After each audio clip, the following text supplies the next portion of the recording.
저희는 창세기 말씀을 계속 살펴보고 있고, 이제 이 창세기 말씀도 어느새 후반부를 이제 달려오고 있습니다. 이 창세기에 나오는 말씀, 특히 이 야곱을 그 인생을 쭉 한번 살펴보면은 참 파란만장한 삶을 살아왔던 것 같습니다. 젊은 시절 야곱은 이 형을 속이고 또 형의 이 칼날을 피해서 하란으로 도망치고 그 외삼촌 밑에서 20년 동안 고생하며 살아갑니다. 그리고 다시 집으로 돌아와서는 돌아오는 길에 또 사랑하는 아내 라헬을 잃게 되죠. 그리고 또한 짐승에게 찢겨 죽은 줄만 알았던 가장 사랑하는 이 아들, 이 요셉을 가슴에 묻고 수십 년을 참 그리움 속에서 살아야 했던 인물이기도 합니다. 그런데 어느 날 또 오늘 본문 말씀을 보면 애굽에 식량을 구하러 갔던 이 아들들이 다시 집으로 돌아와서 정말 믿을 수 없는 소식을 전하게 되죠. 이 요셉이 다시 살아 있으니 우리가 요셉을 만나러 가야 합니다 라는 소식입니다. 심지어 그냥 살아있는 것도 아니고 이 애굽이라는 나라의 총리로 우리를 초청하고 있습니다 라는 이 이야기를 전달받는 것입니다. 이 이야기를 들은 이 야곱의 심정이 어떠했겠습니까? 아마 당장이라도 짐을 꾸려서 달려가고 싶었을 것입니다. 아들이 죽은 줄로만 알아있던 이 아들이 살아있다는데, 그것도 그냥 살아있는 것이 아니라 강대국의 총리가 되어서 살아있다는데, 이 야곱의 입장에서 얼마나 아들 요셉이 보고 싶었겠습니까? 그런데 오늘 우리가 읽은 이 창세기 46장의 말씀을 읽다 보면 이 야곱의 발걸음이 매우 신중하다라는 것을 바라보게 됩니다. 그는 기쁨에 들떠서 무작정 이 애굽으로 내달리지 않는다는 것이죠. 가나안 땅의 최남단인 이 브엘세바에 이르렀을 때 이 야곱은 그 브엘세바에서 발걸음을 멈추고 하나님께 제사를 드렸다, 이렇게 오늘 말씀에 기록하고 있습니다. 야곱은 왜 이 브엘세바에서 멈추었을까요? 그의 마음 깊은 곳에 자기도 모르게 영적 두려움이 있었기 때문입니다. 어떤 두려움입니까? 이 애굽은 어찌 보면은 할아버지 이 아브라함이 기근을 피해서 내려갔다가 아내를 빼앗길 뻔한 했던 그런 수치의 땅이기도 합니다. 또 아버지 이삭이 기근 때 내려가려고 하자 하나님께서 이 애굽으로 내려가지 말아라 라고 엄하게 금지하셨던 그런 땅이기도 하기 때문입니다.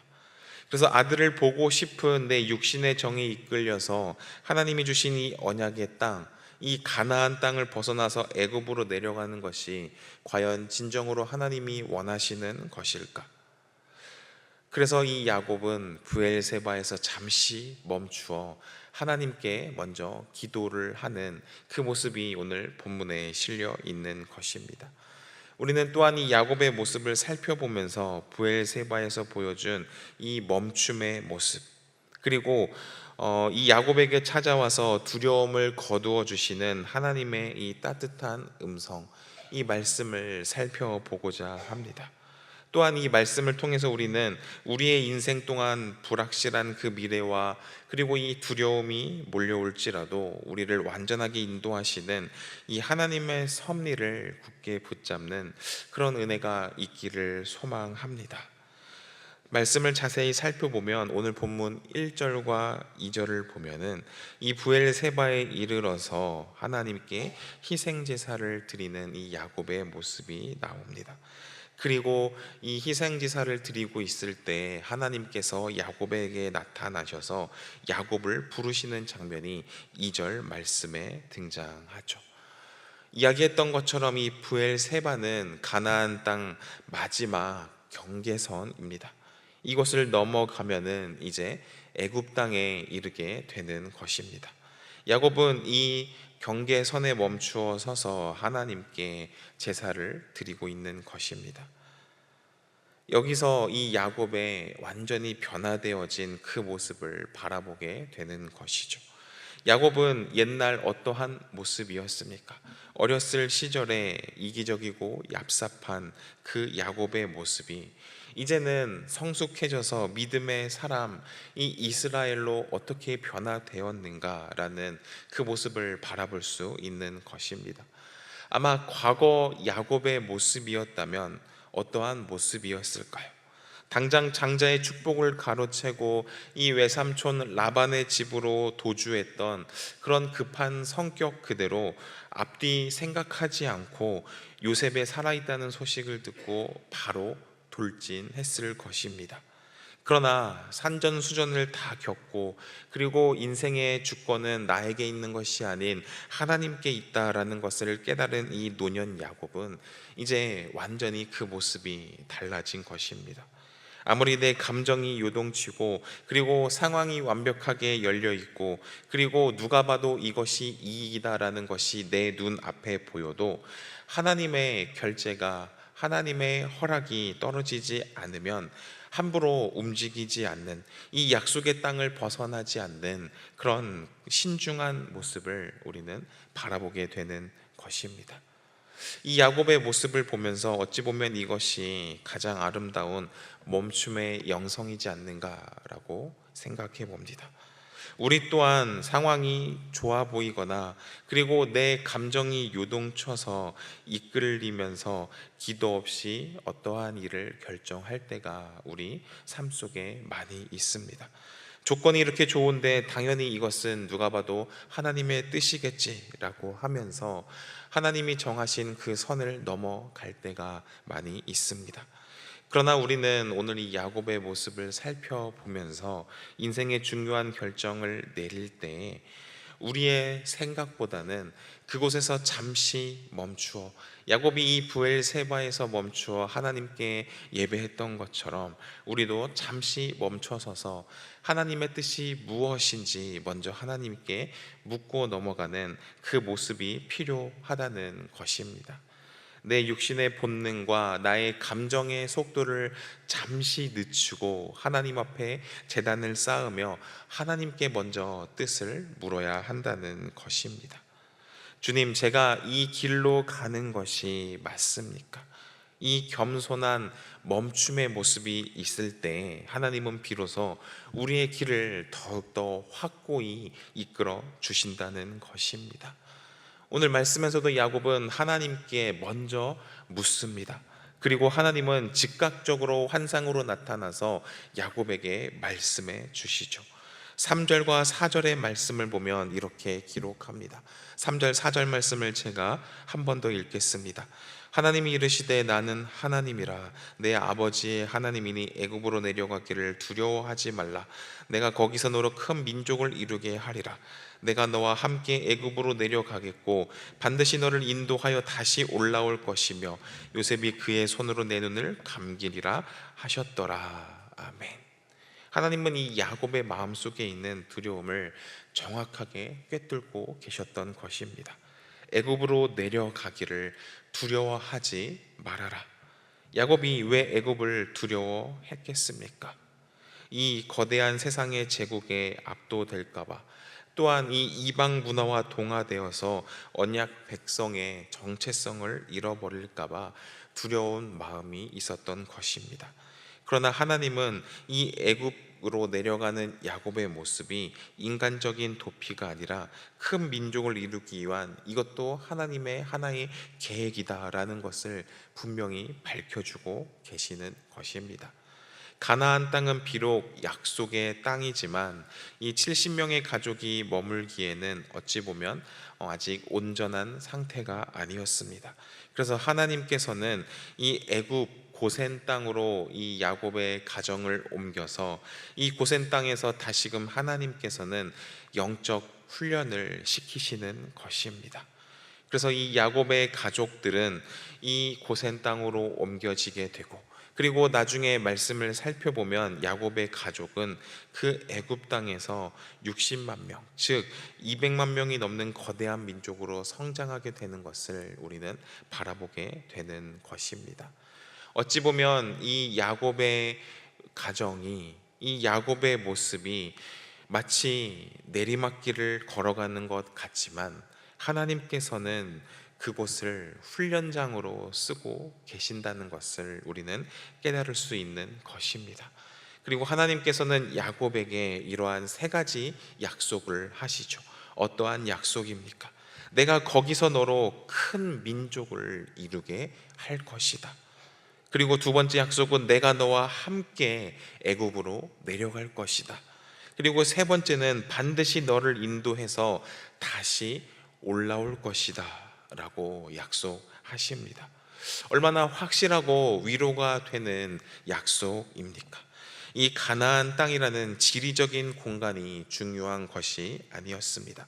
비록 그곳이 애굽 땅이라고 할지라도 하나님께서 내가 너와 함께 내려가겠다라는 이 임마누엘의 하나님, 이 하나님의 동행이 있다면 그곳이 약속의 땅이 되는 것입니다. 이 말씀을 바라보면서 우리 또한 삶에 적용할 점이 있습니다. 우리도 뜻하지 않는 여러 가지 많은 이 인생의 내리막길을 걸어갈 때가 있습니다.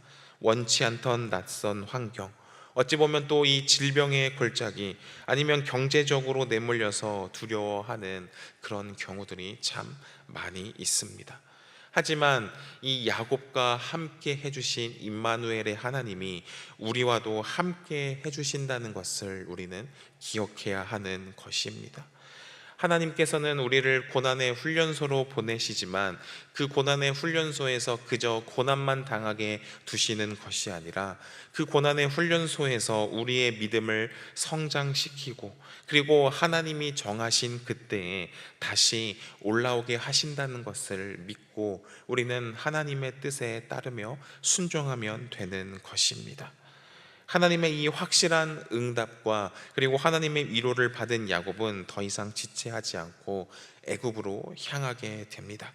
그래서 이어지는 8절부터 27절까지의 말씀을 보면 애굽으로 내려간 이 야곱의 아들들, 손자들, 이 이름이 굉장히 길게 나열되어 있습니다. 그래서 26절과 27절을 보면 야곱과 함께 애굽에 들어간 자는 야곱의 며느리들 외에 66명이니 이는 다 야곱의 몸에서 태어난 자이며 애굽에서 요셉이 낳은 아들은 2명이니 야곱의 집사람으로 애굽에 이른 자가 모두 70명이었더라 라고 기록합니다. 성경을 읽을 때 이 족보가 나오면 우리는 눈으로 대충 훑고 넘어가기 쉽습니다. 그러나 이 70명의 이름은 결코 가벼운 이름이 아닙니다. 이 명단은 장차 출애굽의 역사를 이룰 이 이스라엘이라는 거대한 그 국가가 생기게 되는 그런 기록이 되는 것이기 때문입니다. 야곱의 한 사람의 순종으로 말미암아 이 70명의 가족은 굶어 죽을 위기에서 생명을 건졌을 뿐만 아니라 훗날 이 이스라엘의 기초가 되는 것입니다. 그래서 성경은 한 사람 한 사람 이 이름을 소중하게 기록하고 있는 것이죠. 하나님이 이 70명의 연약하고 허물 많은 사람을 통해서 하나님의 이 구원 역사를 이루어 가시는 것입니다. 그리고 이 70명이라는 숫자를 보면 당시 성경에서 7은 완전한 수이고 10은 충만한 수입니다. 그렇기 때문에 이 70이라는 숫자는 단순히 산술적인 통계가 아니라 하나님께서 아브라함에게 주셨던 내 자손을 하늘의 별과 같이 그리고 바다의 모래같이 많게 하리라라는 이 약속이 이제 애굽이라는 땅에서 새롭게 하나님의 훈련으로 시작된다라는 것을 알려주는 시작점이기도 한 것입니다. 마침내 이 야곱의 일행이 애굽의 고센 땅에 도착하게 되죠. 그리고 요셉이 이 아버지를 맞이하러 달려옵니다. 29절과 30절의 말씀을 보면 요셉이 그의 수레를 갖추고 고센으로 올라가서 그의 아버지 이스라엘을 맞으며 그에게 보이고 그의 목을 어긋맞게 안고 얼마 동안 울매 이스라엘이 요셉에게 이르되 내가 지금까지 살아있고 내가 내 얼굴을 보았으니 지금 죽어도 족하도다 라고 이 야곱과 요셉의 재회 장면이 등장합니다. 22년 만의 재회인 것입니다. 짐승의 피가 묻은 채색 옷을 부여잡고 통곡했던 이 야곱, 그리고 차가운 구덩이 속에서 형들에게 살려달라고 애원했던 이 아들 요셉이 이제 다시 만나서 목을 끌어안고 울며 재회를 한 것입니다. 이들의 울음소리는 고센 땅을 아마 가득 채웠을 것입니다. 그래서 야곱은 지금 죽어도 조카도다라고 이야기하죠. 이것은 평생을 괴롭혀온 이 깊은 상처, 그리고 이 슬픔, 이 모든 것이 하나님의 이 놀라운 섭리 안에서 완벽하게 치유가 되는 순간인 것입니다. 이렇게 이 가족들이 만나게 되고, 그리고 이 요셉과 그리고 이 야곱의 가족들은 고센 땅에 정착하게 되는 것입니다. 하나님의 이 섭리를 바라보게 되면서, 그리고 동행하시는 이 하나님의 모습을 바라보며 하나님이 이 야곱과 어떻게 함께하고 계시고, 그리고 이 요셉과 어떻게 함께하고 계시는지를 우리는 바라보게 되는 것입니다. 그래서 이 창세기 46장의 말씀을 다시 정리해 보면은 약속의 땅을 떠나서 이 애굽으로 내려가는 야곱의 거룩한 멈춤과 그리고 이 순종의 모습을 바라보게 됩니다. 우리의 인생 여정도 이와 같죠. 살다 보면 우리가 원치 않는 이런 낯선 곳, 때로는 애국과 같이 두렵고 막막한 그런 길로 가야 할 때가 있습니다. 그런데 그럴 때 우리는 어떻게 해야 합니까? 두려움에 사로잡혀 주저앉거나 아니면 내 감정대로 무작정 달려가서는 안 되는 것입니다. 야곱처럼 부엘세바의 제단을 쌓아야 하는 것입니다. 기도의 자리에서 멈추어 서서 하나님께 더욱더 간절히 기도해야 하는 것입니다. 그리고 그렇게 하나님께 나와 기도할 때 하나님은 우리에게 이렇게 동일한 음성을 주실 것입니다. 애굽으로 내려가기를 두려워하지 말아라. 내가 너와 함께 내려가겠고 반드시 너를 인도하여 다시 올라올 것이라. 이 하나님의 약속을 붙들고 살아가는 그런 모든 성도님들 되시기를 소망합니다. 그리고 또한 우리는 이 세상을 살아갈 때 우리의 생각대로, 나의 생각대로 살아가는 것이 아니라 때로는 세상으로부터 조롱받고 손해를 보더라도 하나님을 더욱더 우선시하고 나는 그리스도인이다라는 이 거룩한 정체성을 갖고 살아가는 성도님들 되시기를 소망합니다. 오늘 하루 우리 삶을 완벽하게 인도하시는 이 하나님의 섭리를 굳게 신뢰하면서 애국과 같은 이 험난한 세상 속에서도 하나님이 기뻐하시는 주님의 백성들로 살아가기를 소망합니다. 기도하겠습니다.